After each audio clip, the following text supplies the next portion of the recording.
কয়েকদিন ধরে বিএনপির ভারপ্রাপ্ত চেয়ারম্যান তারেক রহমানের বিরুদ্ধে মিথ্যাচার করে আসছে কয়েকটি মহল। এমন অভিযোগ করে প্রতিবাদে বিক্ষোভ মিছিল করে দলটির ঢাকা মহানগর উত্তর ও দক্ষিণের নেতাকর্মীরা।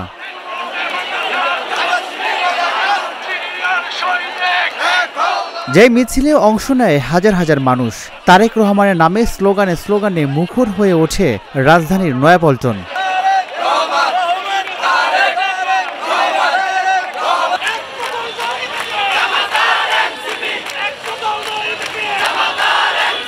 প্রিয় নেতার নামে কোনো ষড়যন্ত্র সহ্য করা হবে না বলে জানিয়েছেন বিএনপির কর্মীরা। চক্রান্ত আমাদের মোকাবেলার কোনো দরকার নেই। চক্রান্ত বাংলাদেশের জনগণ মোকাবেলা করবে। তাদেরকে জবাব দেওয়া হচ্ছে তারা রাজাকার, তারা ৭১-এর পরাজিত শক্তি, তারা কোনোভাবেই চক্রান্ত করে সফল হতে পারবে না। আমাদের দলের বিরুদ্ধে, আমাদের নেতৃত্বের বিরুদ্ধে যখনই কেউ প্রোপাগান্ডা করছে, আমাদের দলের বিরুদ্ধে যখনই কেউ ষড়যন্ত্র করছে, দেশের বিরুদ্ধে ষড়যন্ত্র করেছে, আমরা বাংলাদেশ জাতীয়তাবাদী ছাত্রদল রাজপথে প্রতিবাদ করেছি এবং রাজপথে এরা জবাব দিয়েছি।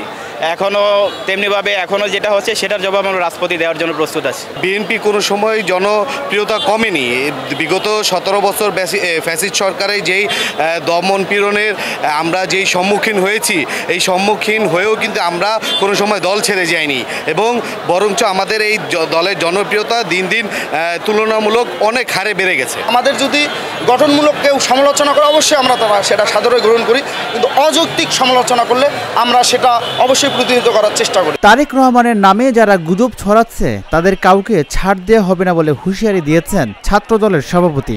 সাধারণ শিক্ষার্থীদের ব্যবহার করে মব তৈরি করার পায়তারা করে যাচ্ছে এবং অনেকগুলো মব তৈরি করেছে ইতিমধ্যে, কিন্তু সর্বশেষ তারা যে ধৃষ্টতা দেখিয়েছে তার প্রতিবাদে বাংলাদেশ জাতীয়তাবাদী ছাত্রদল আজকে প্রতিক্রিয়া দেখাচ্ছে।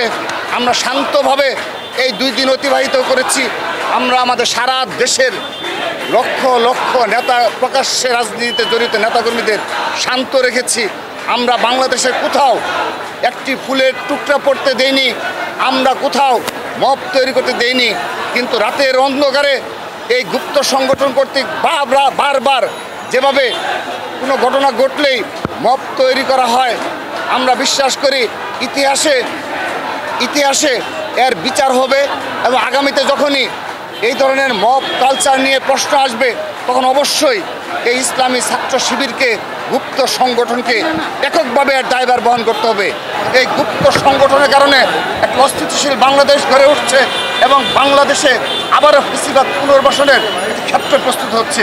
সেজন্য তাদের বিরুদ্ধে সাধারণ ছাত্র সমাজকে সতর্ক থাকার আহ্বান জানিয়ে এবং আগামীতে এই যারা মব তৈরি করবে সাধারণ শিক্ষার্থীরা তা প্রতিরোধ গড়ে তুলবে সেই আহ্বান জানিয়ে এবং তাদেরকে চিহ্নিত করে আগামীতে তাদেরকে বিচারের আওতায় নিয়ে আসতে হবে। বিএনপির স্থায়ী কমিটির সদস্য মির্জা আব্বাস বলেছেন, বিএনপিকেও আওয়ামী লীগের দিকে ঠেলে দেওয়ার পায়তারা চলছে। বিএনপিকে আওয়ামী লীগের দিকে ঠেলে দেওয়ার চেষ্টা করছে। বিএনপি একটি জনপ্রিয় দল। এই দলকে দেশের জনগণ ভালোবাসে। এই দলকে সহজেই জনগণের মন থেকে উঠিয়ে ফেলা যাবে না।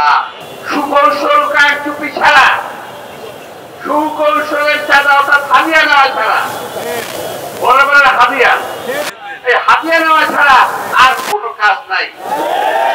টাকা নিয়েছেন বসুন্ধরার কাছ থেকে, টাকা নিয়েছেন সিটি গ্রুপের কাছ থেকে, আরো টাকা নেওয়া আমাদের জানা আছে। সমস্ত হিসাব হবে।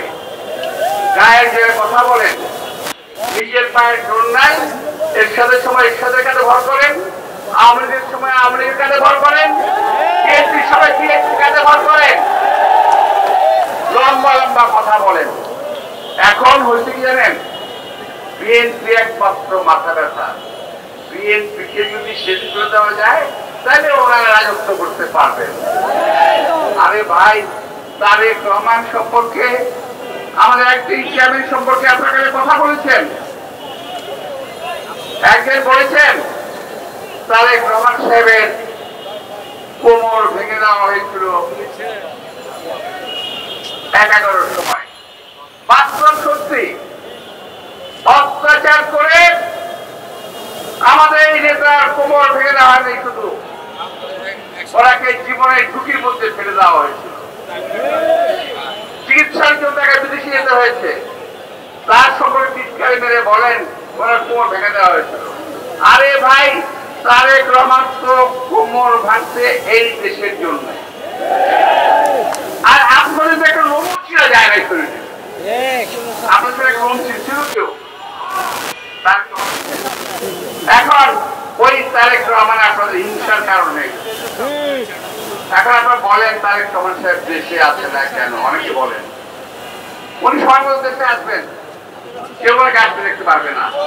তবে আজকের এই অবস্থায় আপনাদের কথার কারণে মনে হচ্ছে, আমার মনে হচ্ছে তারেক রহমান সাহেবের জীবন এখন হুমকির মুখে।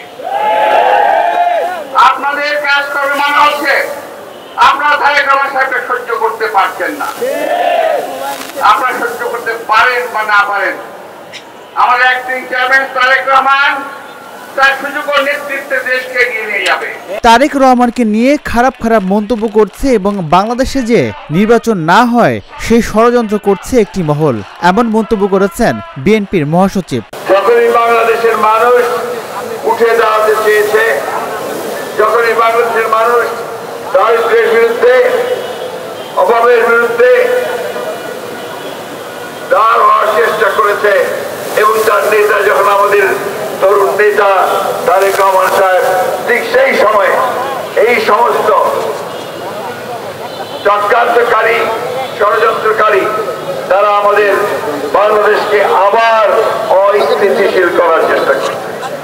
তারা চেষ্টা করছে বাংলাদেশে যেন নির্বাচন না হয়, তারা চেষ্টা করছে মানুষের ভোটাধিকার যেন প্রয়োগ করতে না পারে, তারা চেষ্টা করছে বাংলাদেশ যেন নতুন করে নতুন সূর্যের দিকে তাকিয়ে নতুন করে জেগে উঠতে না পারে। বন্ধুগণ, আজকে অকথ্য অসভ্য ভাষায় আমার নেতা তারেক রহমান সম্পর্কে তারা কথা বলেছে, স্লোগান দিয়েছে। তারা ভেবেছিল যে কথাগুলো বললে এবং স্লোগান দিলে বিএনপি বোধহয় ঘরের মধ্যে ঢুকে যাবে। বিএনপি হচ্ছে সেই দল যে বারবার সমস্ত চ্যালেঞ্জ মোকাবেলা করে, সমস্ত আঘাত প্রতিহত করে উঠে দাঁড়িয়েছে যে ফিনিক্স পার্টির মতো।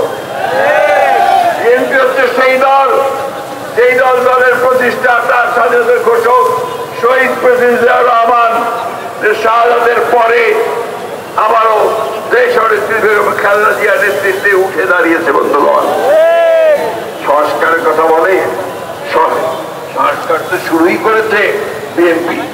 একটার শাসন ব্যবস্থা থেকে, পাকশাল থেকে বহুদলীয় গণতন্ত্র নিয়ে এসেছে শহীদ প্রেসিডেন্ট জিয়াউর রহমান।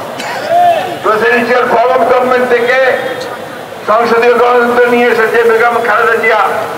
সংবাদপত্রের স্বাধীনতা নিশ্চিত করেছেন আমাদের প্রেসিডেন্ট জিয়াউর রহমান। মানুষের বাক স্বাধীনতা নিশ্চিত করেছেন জিয়াউর রহমান। অর্থনৈতিক স্বাধীনতাকে নিশ্চিত করেছেন শহীদ প্রেসিডেন্ট জিয়াউর রহমান। আজকে যে গার্মেন্টস ফ্যাক্টরি দেখছেন, কদিন পরে যে কি হবে অবস্থা এই সরকার আমার বলে তা জানে না।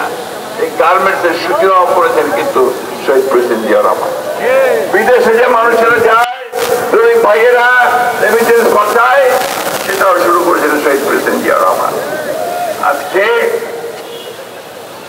আওয়ামী লীগের, ফ্যাসিস্ট আওয়ামী লীগের তাদের 15 বছরের ভয়াবহ দানব শাসনের পরে বাংলাদেশকে একটা ফোকলা রাজ্যে পরিণত করেছে। অর্থনীতিকে ধ্বংস করেছে, আমার বিচার বিভাগকে ধ্বংস করেছে, আমাদের প্রশাসনকে ধ্বংস করেছে, স্বাস্থ্য ব্যবস্থা, শিক্ষা ব্যবস্থা সবকিছু ধ্বংস করে দিয়েছে। এই রাষ্ট্রকে চেনে উপরে তোলার জন্য, এই রাষ্ট্রকে আবার সুন্দর করার জন্য, আপনার আমার খাওয়া দাওয়া ভাতের ব্যবস্থা যখন করার জন্য, আমাদের হাজার লক্ষ ছেলে যারা বেকার আছে তাদের চাকুরি সংস্থাপনের জন্য যখন তারেক রহমান সাহেব সমস্ত বিজ্ঞ লোকদের সঙ্গে কথা বলছেন, পরিকল্পনা তৈরি করছেন, ঠিক সময় তারা আঘাত করেছে। বন্ধুগণ, পরিকল্পনাটা অত্যন্ত ভয়াবহ যে বাংলাদেশে আবার একটা অস্থিতিশীলতা সৃষ্টি করা, অস্থিরতা সৃষ্টি করা, বিভাজনের সৃষ্টি করা, বাংলাদেশকে আবার একটা জায়গায় নিয়ে আসা, হবে বন্ধুগণ। সেই জন্যই আজকে আমাদের যে দায়িত্ব, সবচেয়ে বড় দল হিসাবে, গণতান্ত্রিক দল হিসাবে 15 বছর আমরা যে কষ্ট করেছি, যে আত্মত্যাগ করেছি, আমার ভাই যে প্রাণ দিয়েছে, যাদের ঘরের মধ্যে থাকতে পারতো না পালিয়ে থাকতো, যারা এলাকায় থাকতে পারতো না পালিয়ে থাকতো, সেই ভাইদের সকলের যে আত্মত্যাগ, সেই আত্মত্যাগকে সঙ্গে নিয়ে আমরা যখন তৈরি হচ্ছি বন্ধুগণ, আমাদের দেশের খালেদা জিয়াকে 6 বছর কারাগারের মধ্যে অন্যায়ভাবে মিথ্যা মামলায় সাজা দিয়ে আটক করে রাখা হয়েছে। আমাদের নেতাকে মিথ্যা মামলা দিয়ে নির্বাসিত করে রাখা হয়েছে। এমন একজন বিএনপি নেতা নাই যার বিরুদ্ধে শত শত মামলা ছিল না। আজকে 60 লক্ষ মানুষের বিরুদ্ধে মিথ্যা মামলা দিয়েছিল। আমাদের প্রায় 1700 মানুষকে গুম করেছে। আমরা এই 24 জুলাই এবং আগস্টে আমরা একসাথে একজোট হয়ে ছাত্র জনতা আমরা সেই ভয়াবহ ফ্যাসিস্টকে দেশ থেকে বিতাড়িত করেছি। আবার ফ্যাসিস্টকে দেশে ফিরিয়ে আনার জন্য নয়, আমরা খুব পরিষ্কার করে ঘোষণা করতে চাই যে আমরা যেভাবে ফ্যাসিস্টকে বিতাড়িত করতে পেরেছি, জনগণকে সঙ্গে নিয়ে একইভাবে কোনদিন যেন আবার ফ্যাসিজম এখানে চালু হতে না পারে তার ব্যবস্থা অবশ্যই আমরা করব বন্ধুগণ। নির্বাচনের আগে মিটফোরের ঘটনাকে কেন্দ্র করে বিএনপির নামে দুর্নাম ছড়ানো হচ্ছে বলেও মন্তব্য করেন মির্জা ফখরুল। তারা চেষ্টা করছে আমাদেরকে উত্তেজিত করে তাদের পাতা ফাঁদে পা দেওয়ার জন্য। রাজীবুল ইসলাম, ঢাকা জার্নাল, ঢাকা।